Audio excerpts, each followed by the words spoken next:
Welcome back, everybody, to the Growing Pains podcast. My name is Yoli Chisholm, and I lead marketing here at Outforce. And I'm excited to have a conversation with Stephen Bandola, who is our very own tech lead here. Welcome, Stephen. Thank you, Yoli. Nice to see you. Nice to see you. And for those who don't know, Growing Pains is the podcast where we talk to founders, tech leads, and those who are in the practice of building engineering teams and building great companies and talk to them about their growing pains. So today, we're going to have a conversation with Stephen. And why don't you start out by telling us a little bit about your background and what your role here is at Outforce and how you came to be in software development. Sure. Yeah. Okay, so I'm Stephen Bandola. I've been writing code for about 20 years now. I started just as a kid tinkering in my bedroom, like making websites. I think my first app was getting my whole pirated music collection on the school FTP server and then linking it all on a website. So I was basically running Spotify for me and my friends when I was like, I don't know, 14, at least for my private music collection. And I kind of got started that way. There's a bunch of little projects I undertook as a teenager, but then as I graduated and kind of moved into my more professional career, I started doing websites. And then eventually I realized how much easier it was to go with WordPress. But then I needed to learn PHP in order to make like add-ons and plugins for WordPress. So I started with PHP, and then worked on that for a while. That was back in like the IE6 days where like you'd have to build the same site like 4 different times for like different browsers and different instances. It was a whole Uh-huh. nightmare. But if anyone listening The good old days. remembers those times, it was a fun time to be a web developer, that's for sure. But yeah, so I got started with PHP. Then from there, kind of got tired of WordPress with how slow it was and difficult some things were, and decided to go custom with like the backend framework of Laravel. So I got into Laravel from there, and from because it's a backend framework, I was looking for something more front end. So I eventually that's how I got into React, and then from React, I kind of got into like Vue, and then like that whole like side of things.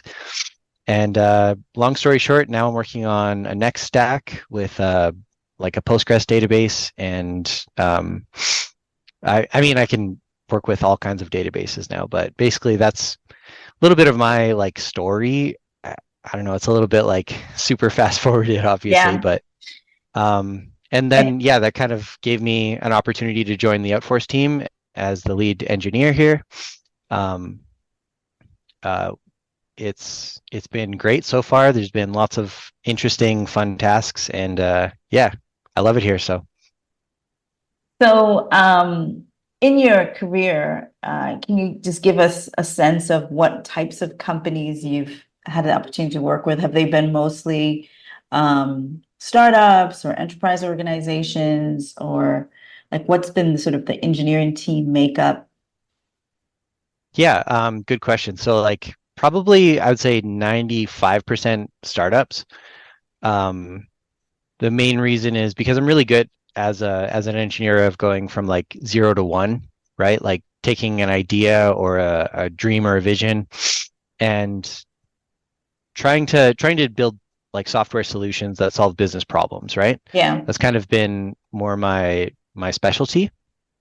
So I think that's what makes me a good fit for my role here at Outforce. But it also having a lot of experience with, I mean, I've probably worked with at least a dozen startups over the yeah, last 10 years, and we've hired teams from anywhere from being just me, which is challenging, to I think the most engineers I've had under me was like I think 6 or 7. So kind of small scale, but we've been very rapid, and yeah, we've been able to do a lot with a little. So yeah.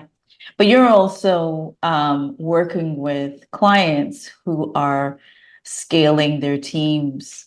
mhm. Um, and leveraging, outsourcing. It feels like outsourcing has gone through its own kind of evolution in terms of how people perceive it.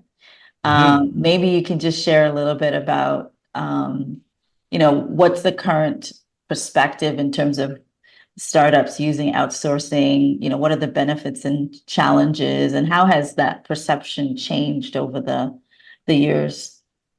Sure. Yeah. Yeah. So like when I first got started, the typical like you'd view outsourcing as kind of like when you have a bunch of repetitive, very simple, very like menial tasks, you would Yeah, outsource that to some team overseas, usually because they'd be so much cheaper and but then you'd have questionable quality sometimes. And it was kind of viewed as kind of like only for simple things. You really couldn't rely on foreign teams to deliver quality or something that's going to last long term. So yeah, you might get code that works, but is the code well written? Is it maintainable? Is it documented? Is there best practices involved? In best case scenario, you get best practices that were like 2 years old, right. right? So that was my experience, like kind of coming up in the industry.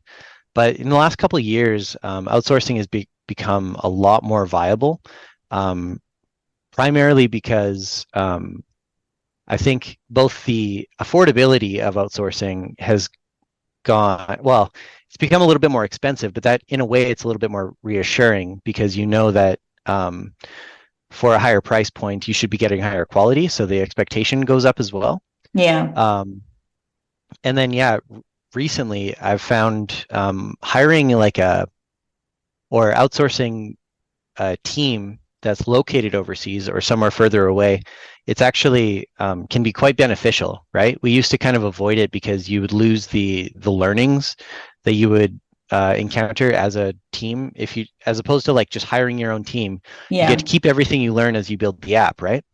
But things have become quite homogenous in the software development ecosystem now, where like um, a front end app is a front end app.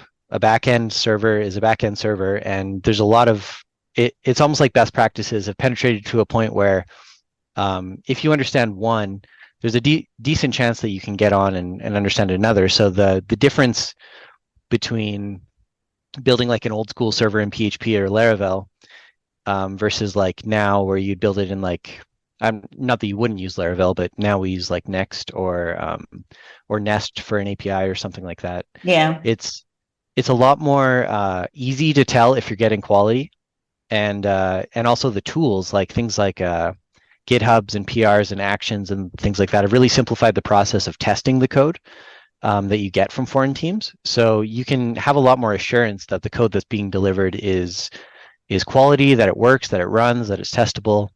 And as a result, I'd say outsourcing becomes a lot more attractive because you still get to keep the learnings. It's all in your code base. You see all the commits.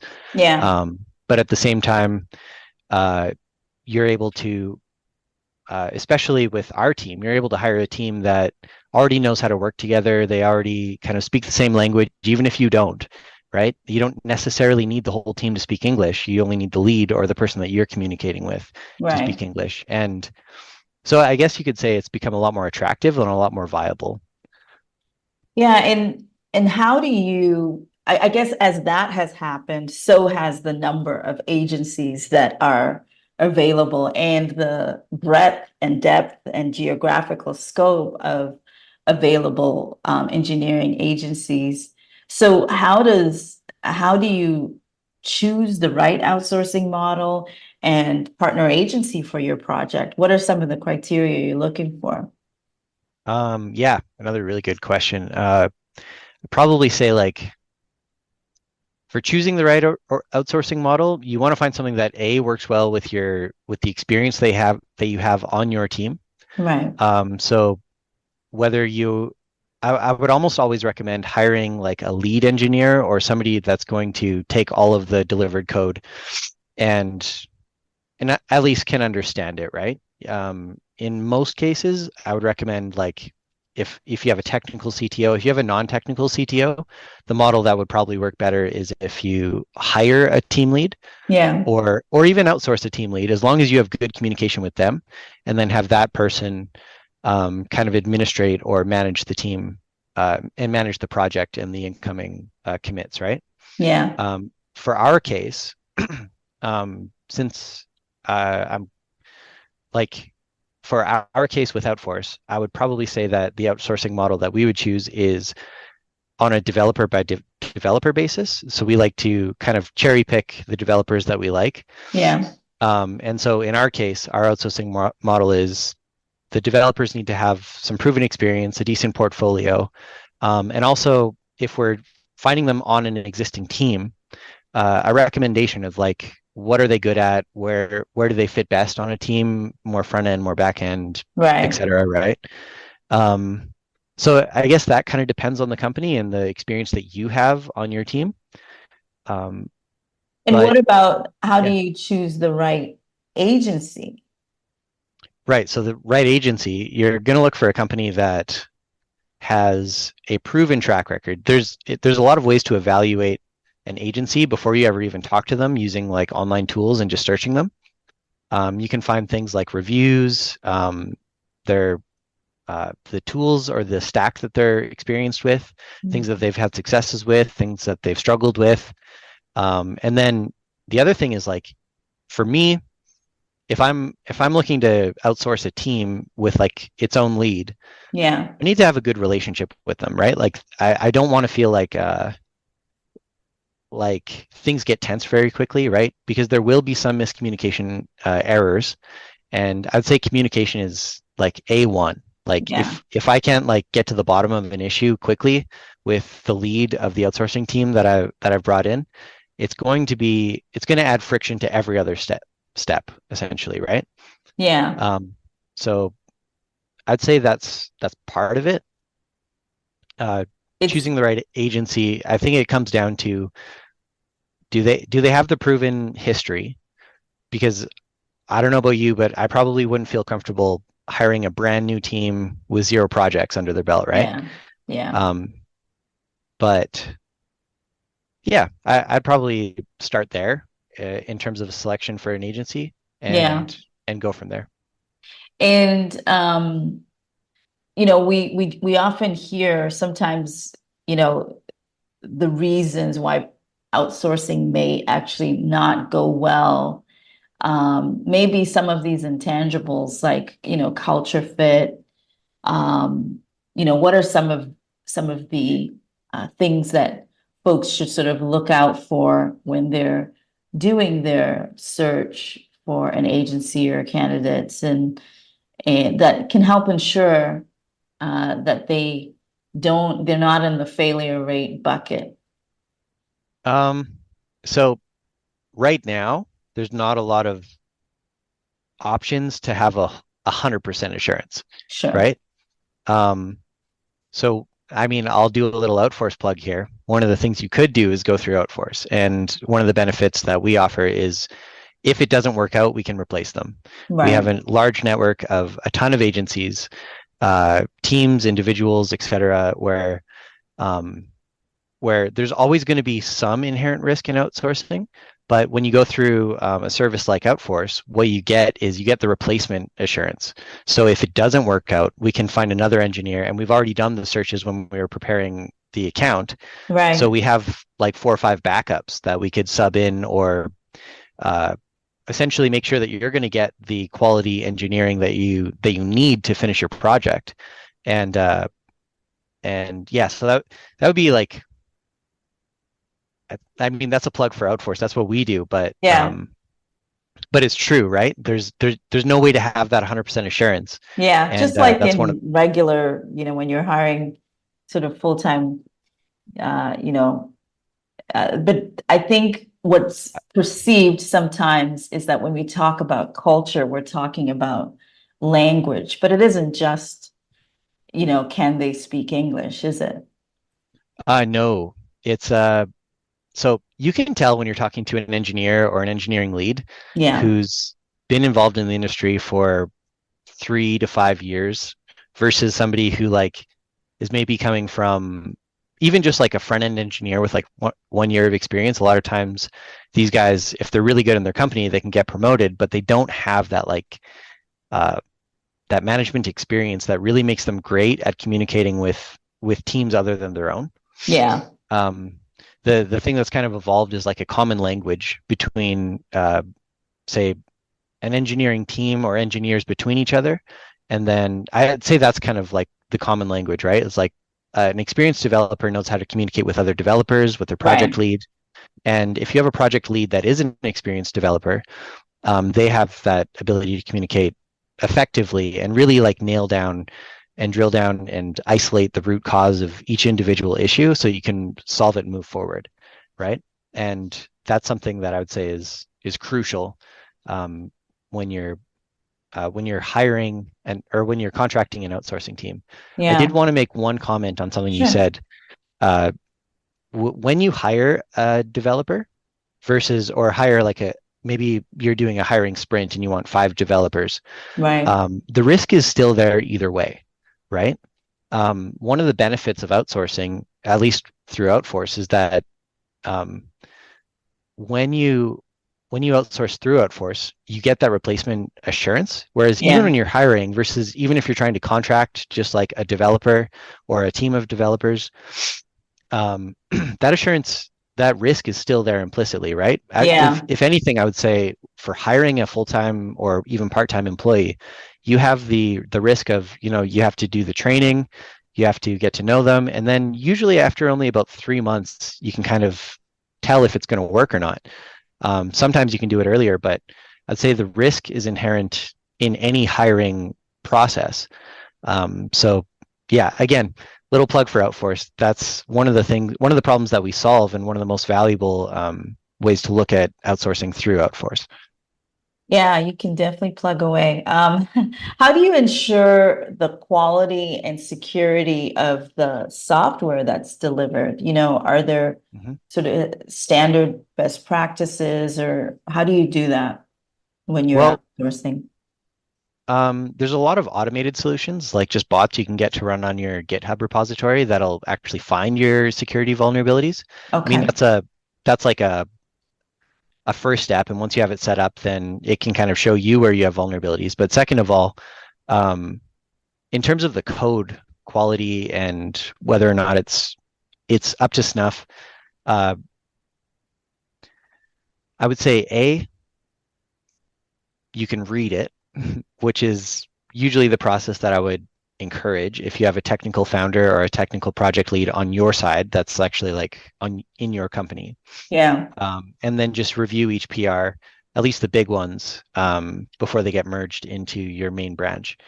Well, there's That's kind prob of two sides to the security, right? Like I think what you're talking about is more like making sure that the code you're getting is secure. But Mhm. what about in the case of startups, where you're trying to protect IP, but you're outsourcing the the development?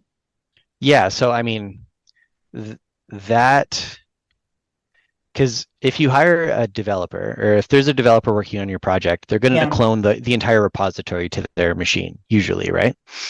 Um, the best way that I've seen to do that is through actual just contracts to make sure it's really clear in your agreement with the outsourcing company that IP that is worked on and the code that gets delivered is 100% yours at the end of the day and Right. uh, maintains ownership under your company. In the odd case, you will have a developer who's like, "Oh yeah, I have this code base. Now I'm going to make a bunch of modifications to it and host it as a competitor." That's a worst case scenario. Yeah. Um, I think that risk gets mitigated when you're actually trying to select the right agency. Right. Because if that's going to happen to you, there's a decent chance it's happened before. And so that company's not going to have the greatest reputation. So that would be something to look out for during the selection process. Right. Once they're hired, um, there are like, I mean, using like permissions management within GitHub and your the tools and the stack that you use for managing the project, it's fairly easy to kick somebody off and to take away their permissions. But at the end of the day, that code is still downloaded to their machine. And um, the in my opinion, maybe I'm not like totally uh, versed enough to give like the best answer for this, but um, when it comes down to it, the the best way to ensure that is to have a good legal contract between the vendor or the outsourcing agency and your company. Yeah. Um, how do you think about fostering innovation when you're collaborating with an outsourced agency? There is this old perception of you know, chop shops and just Mhm. sort of piecework. But I do quite often hear it, from our clients that, they feel like, these engineers become a part of their team. In Mhm. your case, how have you kind of fostered that sort of innovation and integration?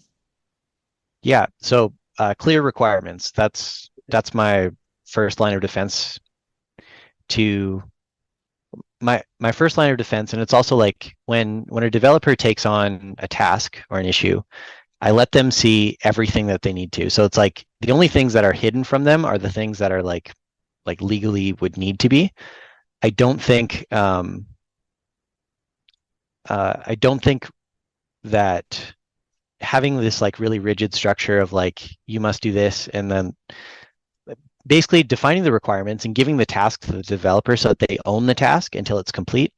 Also give them a full understanding of what your company is doing, what the app is doing, and give them all the information, right? Because a developer, like 10 out of 10 times, you want them to be smart. You want them to be able to figure things out and understand a task in the context of its business application, right? And I think you just kind of evaluate that on an individual basis, on a developer by developer basis of like, can they actually implement a feature based on the requirements and the instructions given, but have a well written, like for an issue, if they're going to take out an issue and create a pull request from it, make sure that they have all the information that they need to complete it, make sure that they have all the information about the app in general so that they're not going to accidentally break something. And when that does happen, because, development can sometimes be, 4 or 5 developers working on similar tasks or like close to the same branch, you'll have a couple overwrites and a couple issues there. Um, but I'd say like give the team the ability to communicate with each other and with you at any time and see clarity whenever they want and keep that pressure low, right? There's kind of like there can be a stigma when you're talking to a developer like, okay, I'm giving you this task, it better be perfect, or like I'm really like looking at your quality as a developer by looking at the quality of this PR. It's like sometimes the code is bad because they didn't understand the task. And I think it comes down to building like a good company culture around how you develop software and not having unrealistic expectations and these like ego inflated kind of Mm, uh, like this ego inflated environment where my product is going to be the best and you right. have to you have to be a 10-star developer or something like that, right? Yeah. Um, how do you think about actually historically, there have been geographical locations in countries that have been sort of synonymous with outsourcing, whether it's India for development, whether it's, Philippines for customer support and things like that. But how has that changed since COVID? And also since, folks are working remote and you might get developers who are working out of Costa Rica or what are some of the geographies, not to generalize, but where are some of the best developers? Like, where are you hearing or finding, or even in our space, are there any geographies that are, people might be surprised about? Yeah. So I mean, my I can only comment on my limited experience with this, but I would say like South America has a lot of really good developers. We've been having a really, I don't know if I'd say lucky streak or we found an outsourcing agency or not an agency, but a vendor or like an Right. outsourcing team, and they've been able to uh, really help us and on like they've been submitting candidates that we could potentially contract and for short term So there's two questions here. The first one was, is there any like specific like locations that you'd Yeah. be How's surprised that? to get Yeah. good developers from? So South America, Brazil, Argentina specifically has been kind of like my hotspot lately. I really like Spanish speakers. My last name's Bandola, so like I Yeah. have Spanish heritage, and it's not like the same, but I really like working with a lot of these guys. They have a positive attitude, and so that's been nice. But I'd say like places in like Europe, like Estonia, and like there's another place. You, I mean, I want to say Ukraine, but they're kind of like a no-fly zone right now. In a challenge. Uh, Yeah. But yeah. historically, Ukraine and Russia, you know. What about by domain expertise? Like is there a country where it's like AI or Mm, I'd say I'd say the States is probably where you want to hire AI uh, researchers and engineers from. Still, just because that's where, as far as I've seen, the majority of the work is being discovered and advanced. right. So the United States is a pretty great place for AI for like, but for like apps, like if you need uh, an app that runs on like a phone, Yeah. actually, believe it or not, if you can find the right outsourcing teams in India. They actually do have, they can build you apps like quite quickly, and usually the quality is okay if you can find the right team for it. Yeah. So I don't know. That's a couple of No places. doubt. The first question you asked though was where how has COVID kind of affected outsourcing? Yeah. Um, I would say COVID made outsourcing more viable than it's ever been. The reason is because developers had to leave the office, so everyone became remote, and that was essentially at least for me, the hesitation with going through outsourcing is because you want developers to be in the building, around the table, people can just talk to each other. But because of COVID, everyone had to do this. Everyone had to go remote, which means finding since we're all just like people on a screen in Yeah. Slack or Teams or whatever you're using. Uh, you can kind of individually evaluate each member of the team based on their involvement in contributing code, contributing to conversations in team communications like Slack. Um, and it kind of almost like there's almost no difference when you're all working remote, right? Yeah. Yeah. And I So guess even the technology has adapted to not sort of enable that. What has happened to pricing in terms of um, what it's costing to hire a good engineer over the last few years? Has it become more costly or has it become, there's been tons of layoffs, but I don't know if they've been layoffs have been in the engineering sector. What has happened to the cost of hiring good engineers, if anything? yeah, I want to say that the good engineers, I think it's gone up. For Yeah. the average engineer, it's gone down.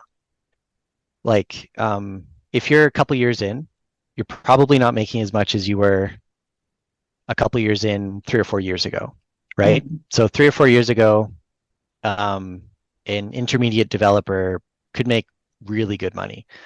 That's just because of the need in the tech industry in largely the States, where there's a lot of investment, a lot of races to build the first thing or the best thing. There's the whole like app rush. Um, and then as new technologies have come out, like I said, like a lot of these systems have kind of become homogenous. So Yeah.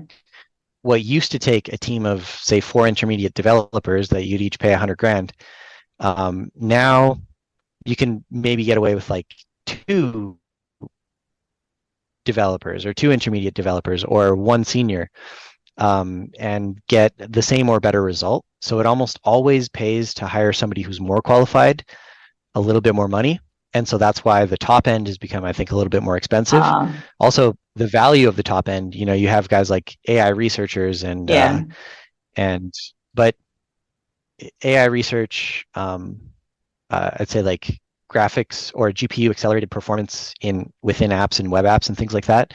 These are all fairly difficult topics, so you need a really good guy, but also or girl. Yeah. But but when but the value that these features or that these additions to your technology stack adds to your company is exponentially larger than just having like another landing page or having another view on an app with like a button and things like that, right? Yeah. So Yeah. because there's so many more developers, you can kind of get the same for less now on Yeah. that middle tier. But for the high end, these guys and girls are, I think it's more expensive and probably for a good reason. I think to a large extent, you want to be paid according to the problems you can Yeah. solve and the value that it adds. So Last question. I got to ask the obligatory AI related question, but I think as it relates to pricing, this might be interesting. But I'd love to have a longer conversation with you about the impact of AI. But have you started to see and experience the impact of um, the assumption that engineers are leveraging AI to help with coding, and has that decreased the value of engineers? Like, do you think, the question that keeps on that's sort of part of the original debate is, do you think, AI will be able to replace engineers? AI is going to take my job, right? Yeah. So at least at beginning of 2024, I've felt and seen none of that effect, Okay. right? AI is not taking our jobs yet. Yeah. I think AI is going to take everybody's job eventually. Right. But I do think that engineers will be some of the last jobs they take, at least, especially that top end, right? Yeah. Um, But what it are does though is you, it takes go ahead. really difficult things to implement or to understand, and you can use AI as a developer to explain a topic to you, to explain something that you're trying to build to you, and then use what you're learning from AI to build it faster, quicker, better. As well as like not, I mean, I've got to shout out like GitHub Copilot in this instance, right? Because our whole team is using it. This is kind of a joke, but Sean, our CEO, was talking to me the other day, and he's like, "Hey, can you give me like a percentage of how much of our code is commented and how much of it has like good documentation?" And I said, "Sean, we use Copilot. All we write is documentation, and the AI writes the code for us." And that's What a flip. yeah, all we write is comments. That's not true. That's not true. It used to be, And the where's code the doc, documentation, right? Um, yeah. So, but on the flip side, even if so, the truth is that I don't know, maybe like 30% of our code is like actually code commented. right. We use different techniques for readability and maintainability, like variable naming, function naming, like semantics and things like that. That makes our code a lot easier to read and therefore more maintainable. But I also want to comment on specifically for that problem. You can get with Copilot workspaces now. You can take your whole project, put it in a Copilot workspace, and then say function by function, write documentation for this. It might not be 100% up like the way you like it, but then you just go in and change it to whatever it should be, and then you kind of get all these like templates, and you get a great starter on having those that documentation written for you. And then in addition to that, you can have it write tests for your functions. So you can almost use AI to have a fully tested app. And it's not quite there. I haven't seen a whole lot of teams implementing this, but we're very excited as these new features are released, and we're excited to get to the bottom of like what does it look like as a developer, as an engineer, as a project manager to issue tasks, issue different development work to be done, and then to document it and test it almost automatically using these AI tools. It's something that we're really looking forward to seeing that boost. Something that we're not quite doing yet, but Well, it's Stephen, I gotta get you back to talk about exactly that yeah, topic. sure, Yeah, because anytime. that sounds like something that'd be very interesting. Um, Thank you so much for the Hmm. conversation today, Yeah, thank and you. we definitely love to have you back. And for everybody who's been listening in, if you want to learn more about Outforce, we are at Outforce.AI. Until the next episode, we will see you soon.